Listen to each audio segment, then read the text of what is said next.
Reconcile between yourselves and your brothers and sisters and mend the relationships between you, please. The recent event, the earthquake in Turkey and Syria, showed us that when death arrives, in many instances, it doesn't give anybody a heads up. It doesn't give people a tip off. I am coming at date such and such, time such and such.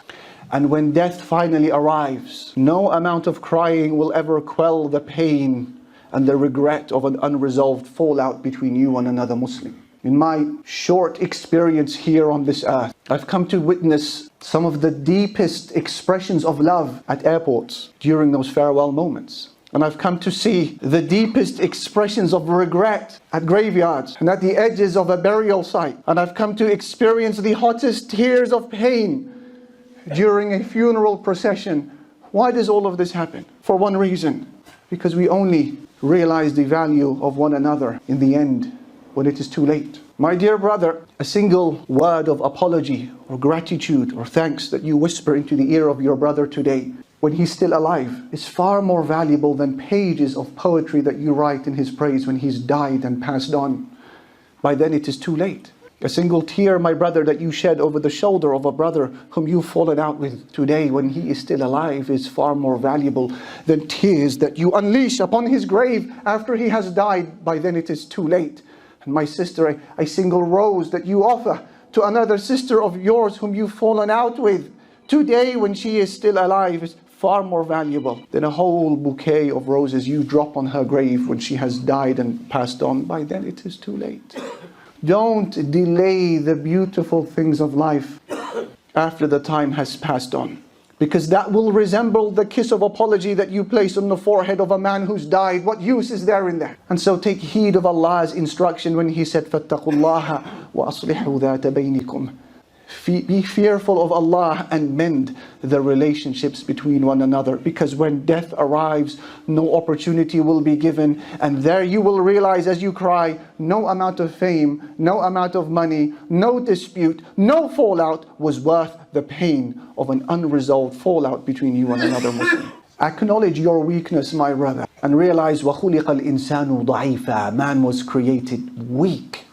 The recent earthquake in Turkey and Syria, not only did it give us a glimpse into the supreme power of Allah and His control in the universe, it has also given us a glimpse into the inherent weakness of man, and how, despite us living in an era where man has been placed at the center of the universe and his desires have been placed above all, this reminder of our weakness could not have come any sooner. When the command Amrullah arrives, look around you, La ilaha illallah, and notice how every human activity comes to a grinding halt.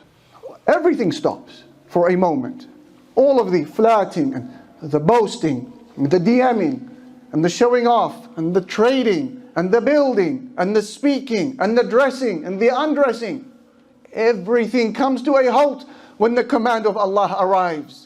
And we're all placed on the same level, whether we are kings or paupers, whether we are healthy or unhealthy, whether we are successful or failures, whether we are sinners or saints. All of humanity, when the earth begins to shake, or when a volcanic eruption happens, or when a storm attacks us, or a flood rises, everybody is rendered into a spectator. Every human being becomes a helpless bystander, looking out helplessly, anxiously, waiting to see what the decree of Allah is upon you and your future. خُلِقَ الْإِنسَانُ ضَعِيفًا. Man is so weak, and this recent event exposed that weakness. And that is why An-Nabiyul Kareem sallallahu alayhi wasallam, our Prophet, once demonstrated this message in the hadith which Ahmad narrates on the authority of Bishr ibn Jahash. He alayhi salatu wasalam spat into his hand, and then he placed his index finger into his blessed spittle alayhi salatu wasalam. And then he said, قال الله, Allah Almighty said, Ya ibn Adam, O son of Adam, أَنَّا تُعْجِزُنِي وَقَدْ خَلَقْتُكَ مِنْ مِثْلِ هَذِهِ. How dare you think, Allah said, that you can outrun me when I created you from something like this. حَتَّى إِذَا سَوَيْتُكَ وَعَدَلْتُكَ. Till the day came when I formed you, and I fashioned you, and I designed you. مشيت بين بردين, you started to walk in your fine clothes. وَلِلْأَرْضِ مِنْكَ وَإِيدٍ, and the earth now makes a sound because you're weighty.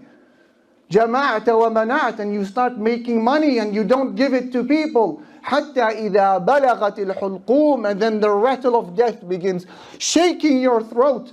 قُلْتَ أَتَصَدَّقْ, and you say now, I will give in charity. وَأَنَّ أَوَانُ الصَّدَقَةِ, he said the time of charity has passed by then. How can you outrun me, O son of Adam, when I created you from something like this? La ilaha illallah. Allah is al-Malik and man is weak. A young Turkish man, days before the earthquake, he said, I was kicked out of my apartment by my landlord because I was unable to pay him the rent that I owed him. And in a few hours after the earthquake, here I am, he said, me and my landlord in the same tent, sat around the same fire. Allah is al-Malik, giving kingdom to whom He wishes, taking kingdom from whom He wishes. The conclusion is be humble. Acknowledge your weakness, my respected brother, my respected sister. And there is no space for nonsensical kalam, speech. There is no space for you to say, I don't accept apologies. He comes and apologizes to me. There's no room for this nonsense anymore. Room for, I will not pardon a single penny he owes me. Every penny he pays it back, otherwise he will see what I will do. No more room for this kalam, this talk. There is no more room for I will live my life as I wish. Don't judge me. Mind your own business. Keep your advice to yourself. That earthquake showed that there is no more room for any of this type of talk. Accept the supremacy of Allah Jalla Jalaluhu upon you. And realize that as a human being, you're not spoiled for choices. It's only the two options we have. Option number one, we voluntarily accept that we are weak. We voluntarily humble ourselves to Allah. And we accept apologies and we give people their dues. And we allow this humbleness to show up on social media and how we present ourselves. Option one. Or we've automatically chosen option number two, which is what? We have chosen to wait for the events of life to humble us by force and to educate us in its own unique way. The intelligent one will choose option number one and he will fear option number two. Acknowledge your weakness, my brother, and allow that to appear in your decisions.